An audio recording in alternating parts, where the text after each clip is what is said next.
you guys, welcome to a new weekly vlog. So today I am going to a book signing and it will be for Adeline Grace, who is the debut author of All the Stars and Teeth, as well as Tomi Adeyemi, and she is the author of Children in Blood and Bone. I have about maybe like 150 pages left of this book and I am really enjoying it. I don't necessarily have really strong feelings towards it, mainly because I only really like 1 out of 4 of the characters. I'm really only a fan of Zelly because that girl has been through so much. The trauma that she has suppressed and the way in which it is showcased towards the end of this book when she interacts with Inan, who is the prince. Oh, it hurt me. It hurt me so badly. There is a point where Inan is telling Zelly that she doesn't have to be afraid, and Zelly just screams at him that I am always afraid. Oh, that hurt so bad. And when Inan saw what she felt, he literally says, like, there's no way this is what her world is like. There's no way that this is how she lives. It really hurt so badly. And just the growth that Zelly goes through in this book. In the very beginning, she's very impulsive, she's very stubborn, and you just see her grow as a person and how she grows with her magic and just really comes into her full potential and who she is meant to be and how much self-love she earns from finally seeing magic and being able to experience it for herself. There is a point where she says, in the moons following the raid, I held on to Mama's teachings, embedded them in my heart until they ran through me like blood. No matter what the world said, my magic was beautiful. Even without powers, the gods have blessed me with a gift.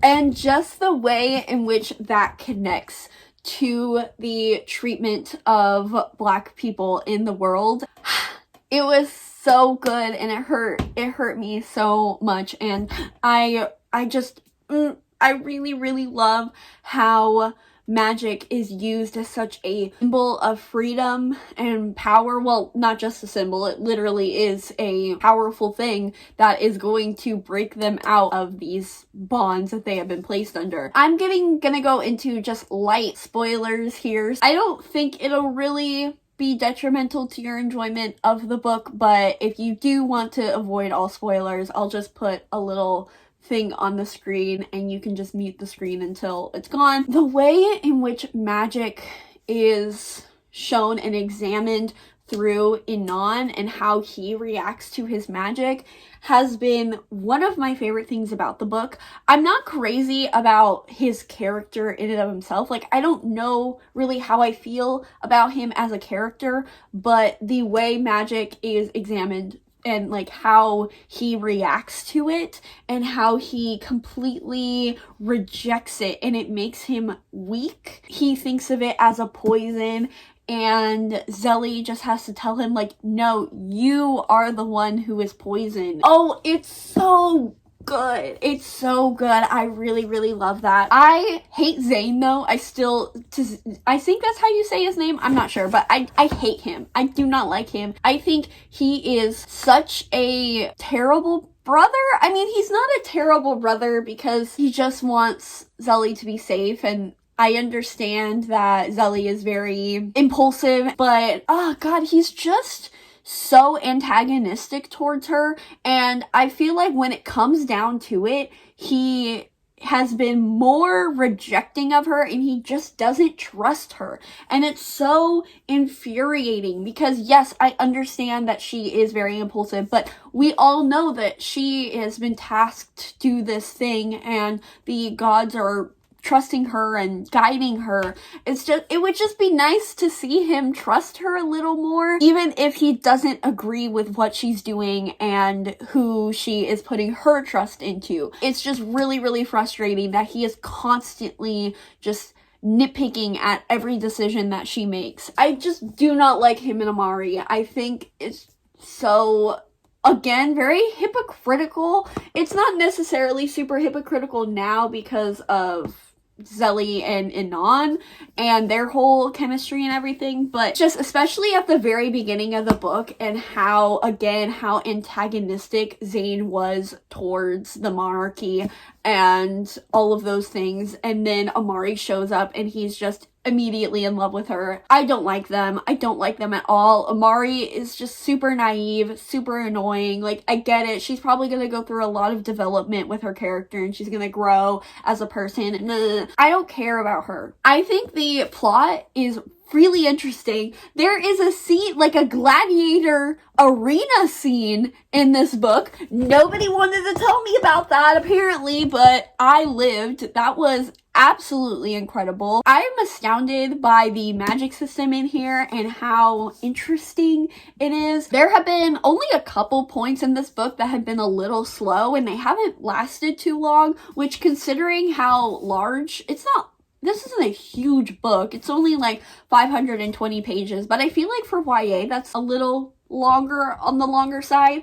Despite it being, again, on the longer side, I feel like it has all been articulated well, and nothing in here could or should be left out. I don't feel like it is too long or long for no reason. I definitely think everything that has happened is needed for the story. I'm very excited to see how it ends because Carly keeps asking me if I finished the book yet, and so I just know that something's gonna happen in the book, and something's gonna happen, and I don't know what's going to happen yet, but I'm excited to find out.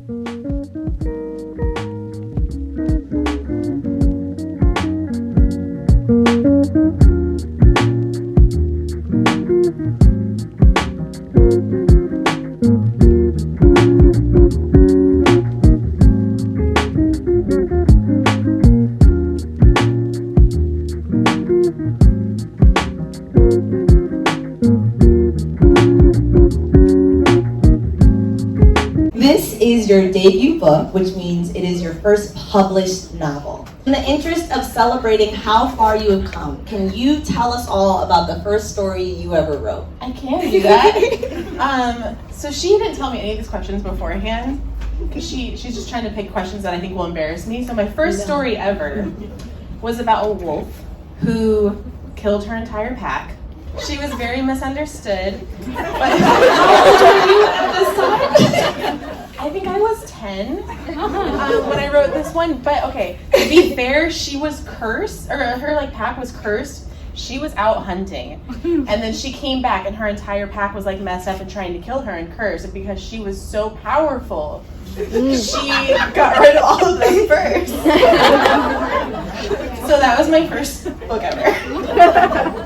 Powerful start. I hope we get that published after the sequel of all I'm the thinking middle grade. A middle grade, yeah. Like such good themes and messages. Seeing as you started with obviously a literary masterpiece that the world will never know, when did you realize that, okay, I'm serious about this, or I want to pursue writing as a career? Yeah, I think I always knew that I wanted to be a storyteller. I just didn't know what capacity I wanted to do that in. So I thought for a while, maybe I wanted to write screenplays, maybe I wanted to work on a TV show. So I knew that from a very young age. Probably, I was writing about wolves when I was 10, so I wanted to go somewhere with that. So really, really young. But when I was 18, I got an internship at Nickelodeon to kind of study storytelling and study screenplays. And what internship, out of curiosity? I worked on a show called Legend of Korra. You know what it is. There were so many good faces. Yeah, it's not a very well-known show. So I worked on that, and I really, really loved it. But while I was there, I realized that I would never be fully fulfilled until I was telling my own stories. It was really, really cool to tell Mike and Brian's, they got some really smart brains, but I wanted to write my own. And while I was there, I also realized that I wanted to do that in book form. So when I was 18, I wrote my first real book, the one I was querying first. And I entered I think I drafted that for a couple years, and I entered Pitch Wars when I was 21. And yeah, that book didn't really go anywhere, but I learned so much, and that enabled me to then write this book. What a great transition. Can you tell me about this book? So All That Stars and Teeth is a young adult high fantasy novel. It is about a morally great princess who has to team up with a pirate in order to save her kingdom from a magical new threat. It has mermaids, it has 7 different forms of magic, which is a lot. And a little bit of blood, and a lot of morally great characters who are not always going to do what you want them to do. And out of curiosity, what was the first part of the book to come to you? 100% Amora, who is the main character. It is a single point of view. She is the leading character of this book. I really wanted to create a character who, I feel like men in media get away with a whole lot more than women or non-binary characters. A whole lot more. So I wanted to create a character who kind of went against that, who was very unapologetic about what she wanted, who wanted things and wanted it very loudly, and who is going to get exactly what she wants no matter what she has to do to get it. And that is where Amora came in. And all I really knew in the beginning is there was this girl on a ship who was that personality type, and her dad was like, hey, we're doing something later, you gotta prove yourself, and we're on a ship and we're going somewhere. That's all I knew. I didn't know where she was going, I didn't know what she needed to prove, I didn't know what kind of magic it was. It was very much just her. Did you feel like, oh, this is gonna be what I see on a shelf one day? Or I would say, when was the first time you had that feeling? Well, okay, I am a Slytherin. Yes! Oh, what a great room. And I think I felt that way with every book. So I was really mad when agents wouldn't sign me. I was like, this is gonna be the one, this is gonna be the one. Oh, okay, it's not the one. So there was always that moment in my head. When I was really young, I don't know if anybody knows Amelia Atwater Rhodes. She wrote, she wrote really cool vampire stories, and she was so young. I think she was 13 or 14 when she published her first one. And I was that age, and I was like, you know what, I'm gonna be 12. 12 and a half. So when that didn't happen, I was really actively upset about it. So I really thought that all my books were going to be. So there wasn't really one moment because I was so cocky the whole time. No, I want more though. That's actually way better. Because I think we talked about that a little last night too. How it's you kind of, or because we both tried with one book, and then that book only got rejected, but then the second book we tried to get published with, it happened a lot faster because we knew a lot more. And I was saying, I think you can only get through that first book if you tell yourself I will be the special unicorn. Yeah, you don't want to be oh man, this book is going to give me rejections, but I'm going to learn from it. Yeah, that's not exciting. That's not motivating. As opposed to 4 people in the history of time have had their first book published, and I'm going to be the 5th, and I know I can do it because I've already thought about it, and I was wrong. But I like that. I like that you carried that with every book. What are you most excited for people to discover in this book? The world, for sure. There are 7 islands in this book. Every single island has a whole different magic system, which was really hard to write because, every magic system has to have their own unique rules. They don't share any rules. Everyone is totally its own thing. And they have their own environment, they have their own fashions, they have their own jobs, they have their own atmosphere. And I had so much fun writing this world. Your book came out yesterday. I know yesterday wasn't the first time you saw a book, your book on a bookshelf, but now that it's officially it's out in the world, how does it feel now? How does it feel looking at this sign or this audience? Fake. That's what I keep telling people. People keep asking me this, and honestly, who has this printed with their face on it? That's not real. That's my book cover. I still feel I've signed people's books. I've talked to people. People have come up to me who read early copies, and they're like, I'm really mad at you for this part. And I was like, oh, I'm sorry, but but it's still the whole time. I think I'm not stressed about it at all because I really in my head believe that this is not happening. I like that. I think self-delusion can take it can take the edge off of a lot. It's working. Well, On that note, what was the most difficult part of the publishing process for you, or the writing process? Querying was really hard, but I think sub was actually the worst part. And I had a lot of people who kind of struggled with having a morally gray heroine as the sole protagonist of the story. So that was really hard because I created Amora very intentionally to be that. That was one of the biggest struggles, but also just like, rejections are never fun. So the continuing to go is honestly the hardest part of querying, of sub, of writing in general, of everything. And I was also just thinking kind of what you said about, because I remember when we were, during that time period where a lot of the feedback was like, oh, I feel like this is this. And you're like, okay, well, have you read Six of Crows? Because Kaz did this. And it was exciting. Because Amora is, I think there's a lot of like fierce female protagonists, but I think what I liked about Amora was that she was fierce and feminine, but like in a way I resonated with. And I feel like the only other time I saw that degree was with like Selena from Throne of Glass, where she was like an assassin, but she was like, look at this dress. Okay, I was like, I feel like that's not allowed, so I like that you're making a space for that. Thank you. That was very intentional, and I think why I wanted to, that's part of why the island's in the book. If you look on one of the first pages, it shows like represented by opal, represented by sapphire. Really, like those are gemstones, but really it's about the color, because I wanted to create like a lot of fashion in this world. I wanted to create a lot of color because I really wanted Amora to still, she likes being in the thick of battle, she likes exploring, but she also wants to look dang good while she's doing it. She wants to be in like a pretty dress, she wants to court. Like I didn't want her to be, because I feel like a lot of times women are put in these roles. You get this or you get this. You get to be Arya Stark or you get to be Sansa.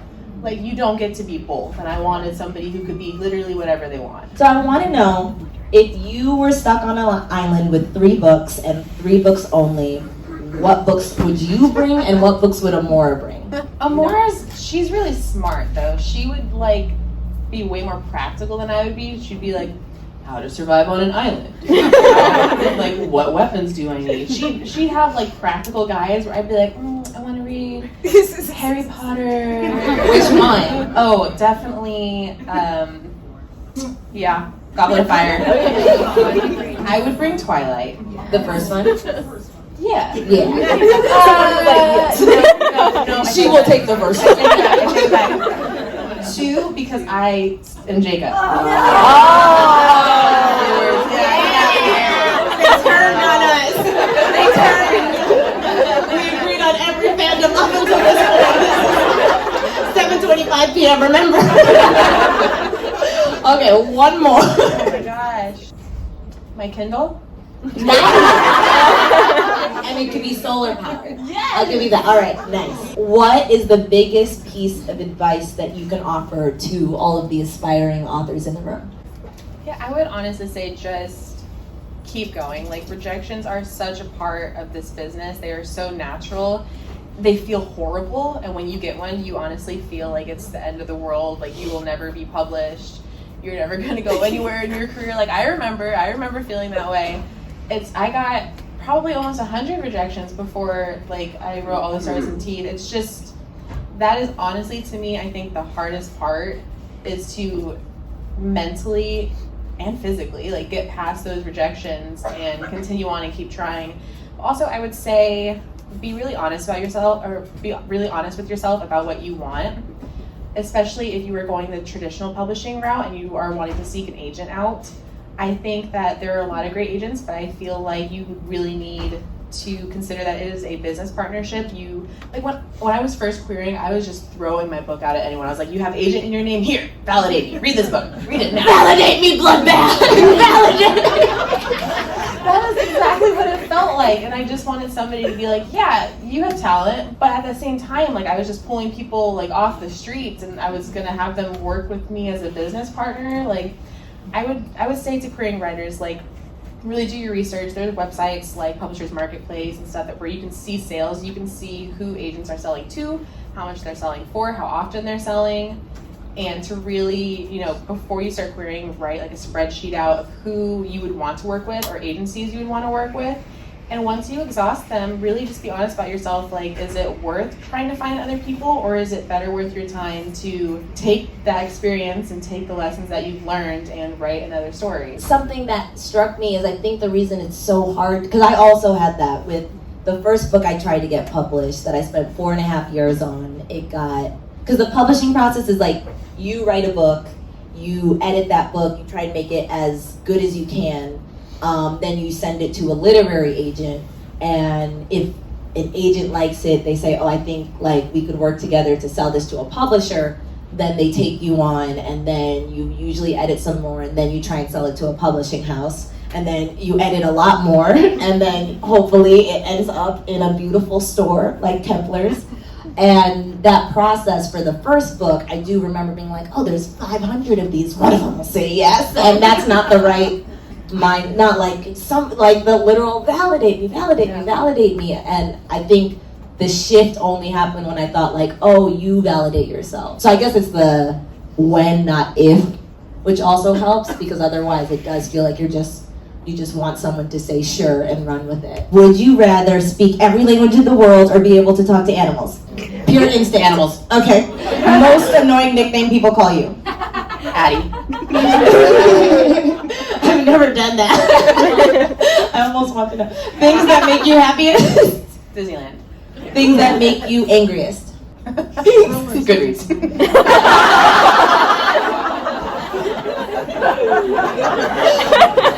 Love it. Cuddle with a baby penguin or a baby panda? Panda. Say good day, mate, in an Australian accent. Good day, mate. All right, we are ready.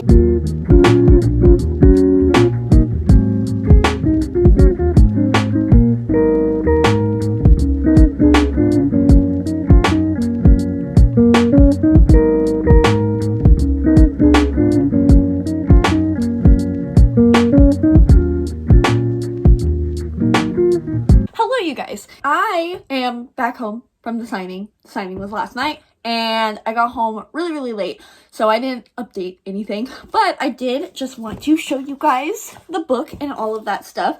So here is the book. This cover, definitely one of my favorites of the year. I absolutely love this. I definitely will be doing a Judge a Book by its cover on this book. Also, the naked spine. Oh my gosh, can you see that? Oh yes, we love her. And of course, she is now signed and personalized. It says welcome aboard, and then it says my name, and then her little autograph. And it also came with fan art thing, and this is our main character Amora, and she's being a badass, and she also signed the fan art. Also, I was one of the 6 people to ask the first questions to her, and because I was one of the first 6, I also got the little pin that says all the stars and teeth, and it's the little ship. This is absolutely a 5-star prediction for me. Carly read this as an arc, and she was just telling me that this is everything that I could ever want. It has mermaids and pirates. At the signing, she was talking about how there's 7 different islands, and each of the island has different magic, different fashion, different all of those things. On that note, let me just give kind of a synopsis that I learned based on the signing. So this follows our main character Amora, and she is a queen princess, and she is quite a morally gray character. She is not afraid to use people to get what she wants. I just know that she gets on a ship, and she gets on this pirate ship, and they go from there. So probably like a island hopping adventure-esque story. There's no way this isn't going to be a 5-star. I am so excited to read this. And then, of course, Tomi Adeyemi was there as well, and she signed it. She said, for Queen Heather. And I thought it was really, really awesome that both of the authors asked for our pronouns before writing in the book. So I thought that was was just a really nice touch. I didn't end up finishing this when I got to meet Tomi. I had literally 50 pages left, but I just didn't get to finish it by then. But by God, like, I finished it 5 minutes ago, and holy fuck, like, that ending shook me to my core. Those last 50 pages were incredible. This book was so good. And I mentioned in my last vlog that I was a little nervous because I know that this book got a ton of hype, but it also has quite a lot of mixed reviews, which of course coincides with having a lot of hype. But I absolutely adored this book. I really just loved how fast-paced it was. Like I said previously, nothing seemed like it needed to be cut. Everything felt essential to the story, and the magic system was beautifully done, and how it connects to Black power and Black strength. It was fantastic, and the symbolism with her hair, magnificent. It was so good. That being said, I loved Zelly as a character. She went through so much growth in this book, and just hearing her struggles and her fears and trauma that she endured and how that is reciprocated to the reader, and seeing her just grow as a person. It was so satisfying to watch. I just want to give her a hug and tell her she is worthy and she is incredible and she is amazing. That's all I want to do. I am very curious though, because there is a lot of emphasis on her connection to the sea, and we know that she is a reaper, so she is not part of the sea. But I have a feeling that that is definitely going to come into play in the second book. I also would like to say that the stakes in this book were fantastically done, because I find that a lot of times with YA fantasy, the conflict and the enemy, the antagonist, never really has that fear and that stakes to them, if that makes sense. It's always kind of, you just know that the good guys are going to win. Not that that's a bad thing, or not that just because you know the good guys are going to win, it ruins the book. I'm just saying that the enemy, the king, was so well written that every single time he came on the page, my anxiety spiked. Like, I was really worried for the characters every single time he came on the page. Even though I didn't like 3 out of 4 of the characters, it did not detract my enjoyment of the book. If you have not picked up Children of Blood and Bone yet, definitely do, because it was fantastic. Hello, I know I look disgusting, just ignore her. I ran a couple errands because I wanted to look for some fabric, because I'm really interested in making my own book sleeves, because I've wanted one for a really long time, but they're just too expensive, and I don't want to pay that much for something that I don't necessarily need. I went to Walmart and I found this one, and it's really cute. It's got the celestial theme in it. I don't know how this is gonna go because I don't know how to sew. I'm just gonna be watching some YouTube videos. Also went to the dollar store because I wanted to find these tabs, because Julia from Shakespeare and Such posted this on her Insta story, and I was like, oh my god, that's so many colors, because I was really interested in this, not only because there's an extra color than the tabs that I usually get from Amazon, but it comes with double orange, which I use for funny tabs, and double yellow. That's the first color I run out of, because that's the one I use for world building and lore and all of those things. So I think these are going to be my new favorite tabs. I'm such a nerd when it comes to sticky tabs now, because I love tabbing my book. And then, of course, since it's the Valentine's Day season, I bought these cute little painting easels for me and Sal to do. One of our first dates was doing paint by numbers, and we went to the park and we painted and all those things. So I thought this was a cute nod to one of our first dates that we did together. together. Last thing, maybe you guys aren't interested, maybe you guys are, but I needed more deodorant, and I use the Schmidt's natural deodorant, and I highly recommend natural deodorant, especially for those of us who have breasticles, because having magnesium, which is a lot of what is in